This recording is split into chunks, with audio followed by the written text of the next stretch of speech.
दोस्तों नमस्कार। दोस्तों आपका फिर से हमारे YouTube चैनल में बहुत बहुत स्वागत है।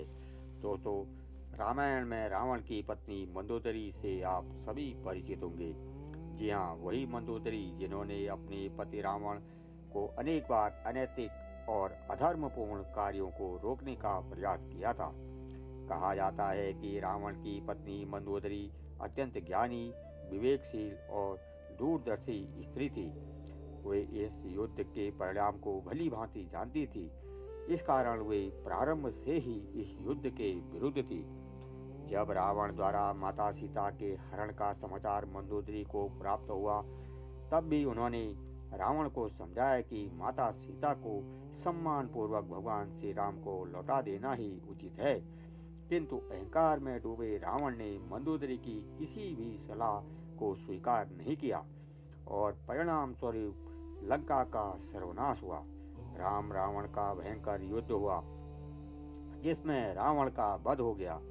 अपनी अपार बुद्धि और विवेक के बावजूद मंदोदरी अपने पति को मृत्यु से नहीं बचा सकी। परंतु क्या आप यह जानते हैं कि रावण के वध के पश्चात मंदोदरी का क्या हुआ? मंदोदरी वास्तव में कौन थी और क्या सच में रावण के बाद उन्होंने विभीषण से दूसरा विवाह किया था? अगर आप इन सभी प्रश्नों के उत्तर जानना चाहते हैं तो इस कथा को अंत तक अवश्य सुनें।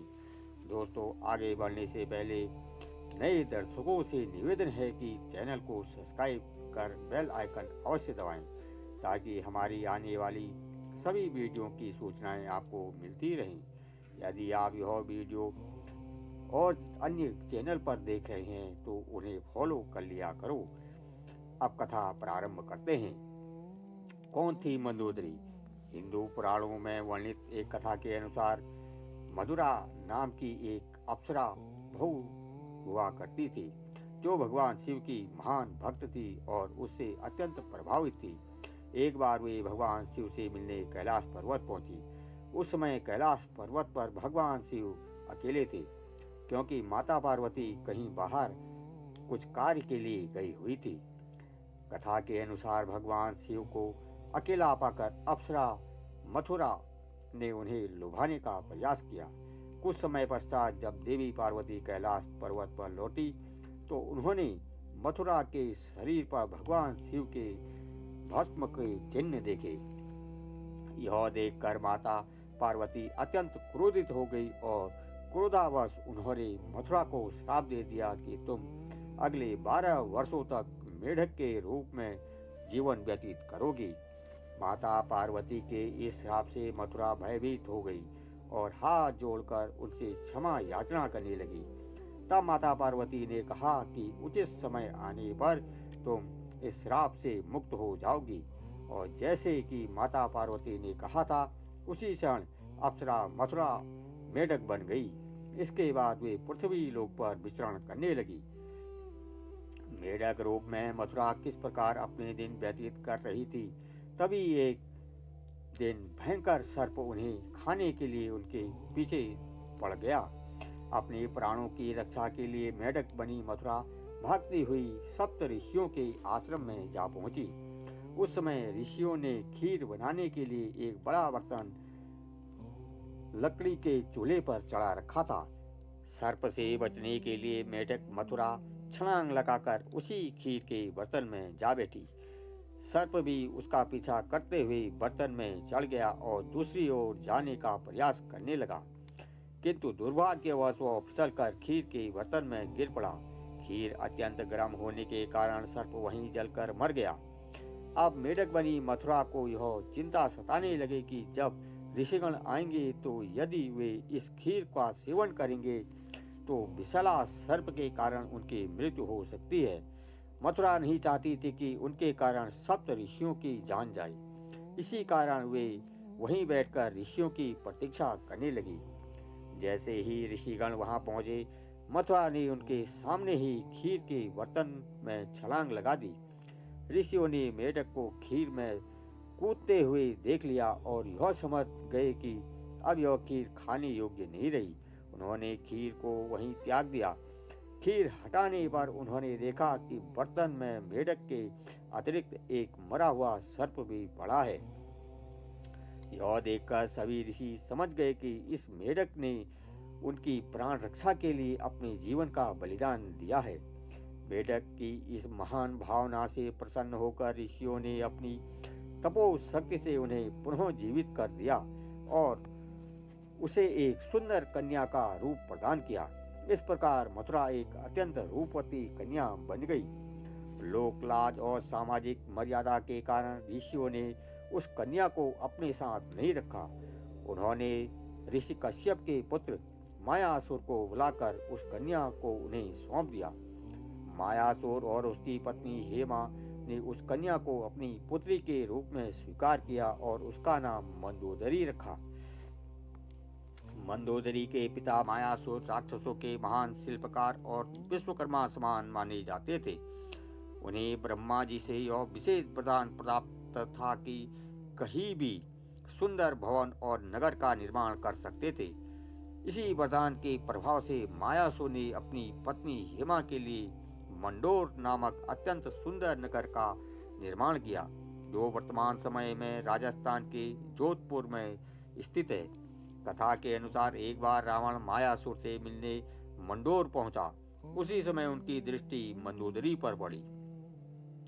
मंदोदरी की अनुपम सुंदरता को देखकर रावण तुरंत उन पर मोहित हो गया। उसे मायासुर के समक्ष मंदोदरी से विवाह का प्रस्ताव रखा। कहा जाता है कि जब रावण और मंदोदरी की कुंडली का मिलान किया गया तो ग्रहों की स्थिति अनुकूल नहीं थी। फिर भी रावण के प्रताप और भय के कारण मायासुर ने विवाह से इनकार नहीं किया। दूसरी ओर मंदोदरी स्वयं इस विवाह के पक्ष में नहीं थी, किंतु पिता की आज्ञा के सामने वे असहाय थी और उन्होंने विवाह के लिए सहमति दे दी। मान्यता है कि राजस्थान के जोधपुर स्थित मंडोर में ही रावण और मंदोदरी का विवाह संपन्न हुआ था। मंडोर रेलवे स्टेशन के पास एक स्थान के बारे में कहा जाता है कि वहीं रावण ने मंदोदरी के साथ रात 7 फेरे लिए थे। कुछ मान्यताओं के अनुसार भगवान शिव के वरदान के कारण मंदोदरी का विवाह रावण से हुआ। कहा जाता है कि मंदोदरी ने मेरठ के सदर क्षेत्र में स्थित ईश्वरनाथ शिव मंदिर में भगवान शिव की घोर तपस्या की थी और उनसे वरदान मांगा था कि उनका पति इस पृथ्वी का सबसे विद्वान और शक्तिशाली पुरुष हो। उस समय रावण ही एक ऐसा व्यक्ति था जो विद्या और बल दोनों में सर्वोच्च था। कथाओं के अनुसार रावण मंदोदरी की सुंदरता और गुणों पर इस कदर मोहित था कि उसकी अनेक रानियां होने के बावजूद उसने मंदोदरी को यह वचन दिया कि वही उसकी प्रमुख रानी और लंका की महारानी होगी। पुराणों में मंदोदरी को एक आदर्श पतिव्रता नारी के रूप में वर्णित किया गया है। कहा जाता है कि उन्होंने अपने पति रावण के मनोरंजन के लिए शतरंज के खेल की शुरुआत की थी।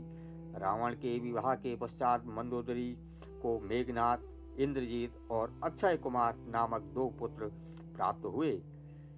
जनश्रुतियों के अनुसार श्री राम द्वारा रावण के वध के पीछे भी कहीं न कहीं मंदोदरी का अप्रत्यक्ष कारण बताया जाता है। कहा जाता है कि रावण की मृत्यु केवल एक दिव्य बाण से ही संभव थी और उस दिव्य बाण का रहस्य की जानकारी केवल मंदोदरी को ही थी। कथाओं में वर्णन मिलता है कि हनुमान जी ने अत्यंत चतुराई से मंदोदरी को अपनी बातों में उलझाकर उस रहस्य की जानकारी प्राप्त की और उसी के आधार पर भगवान श्री राम ने रावण का वध किया।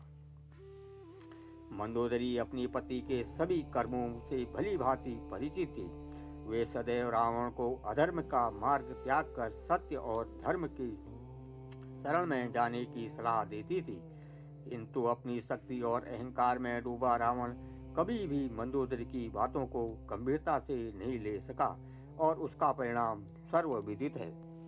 जब रावण ने माता सीता का हरण किया तब मंदोदरी ने इसका प्रबल विरोध किया और रावण से आग्रह किया कि वे माता सीता को भगवान श्री राम को सौंप दें, किंतु रावण ने उनकी बात को अनसुना कर दिया। प्रचलित कथाओं के अनुसार राम रावण युद्ध में विभीषण और मंदोदरी सहित कुछ गिने चुने लोगों को छोड़कर रावण के पूरे वंश का नाश हो गया। जब रावण की मृत्यु का समाचार मंदोदरी को मिला तो वे विलाप करती हुई युद्ध भूमि में पहुंची। अपने पति के मृत शरीर को देखकर वे हृदय विदारक क्रंदन करने लगी।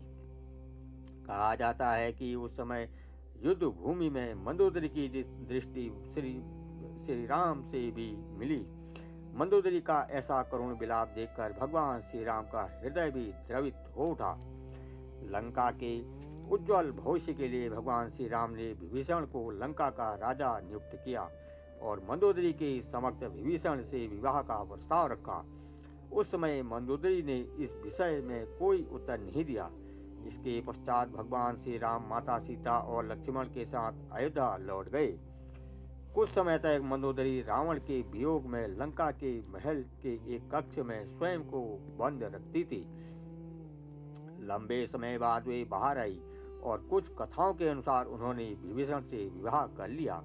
हालांकि अनेक विद्वान इस मत को स्वीकार नहीं करते हैं। उनका कहना है कि यह केवल लोक कथाओं और किंवदंतियों तक ही सीमित है, जिसका वास्तविकता से कोई ठोस प्रमाण नहीं है। विद्वानों के अनुसार मंदोदरी एक महान ज्ञानी और पतिव्रता नारी थी, जो अपने पति के प्रति पूर्ण रूप से समर्पित थी। ऐसी स्त्री के लिए अपने पति की मृत्यु के बाद दूसरा विवाह करना संभव नहीं माना जाता। अंततः रावण के वध के पश्चात मंदोदरी का विभीषण से विवाह होना केवल एक किंवदंती मात्र है। दोस्तों, अब आप बताइए, आपके अनुसार क्या मंदोदरी ने सच में विभीषण से दूसरा विवाह किया था? अपनी राय कमेंट बॉक्स में अवश्य लिखें। इस वीडियो में फिलहाल इतना ही। हमें आशा है कि आपको यह कथा पसंद आई होगी। यदि हाँ, तो वीडियो को लाइक करें और ऐसे ही रोचक और ज्ञानवर्धक कथाओं के लिए हमारे चैनल को सब्सक्राइब करना ना भूलें। तब तक लेते हैं आपसे विदा। जय सिया राम, हर हर महादेव। धन्यवाद।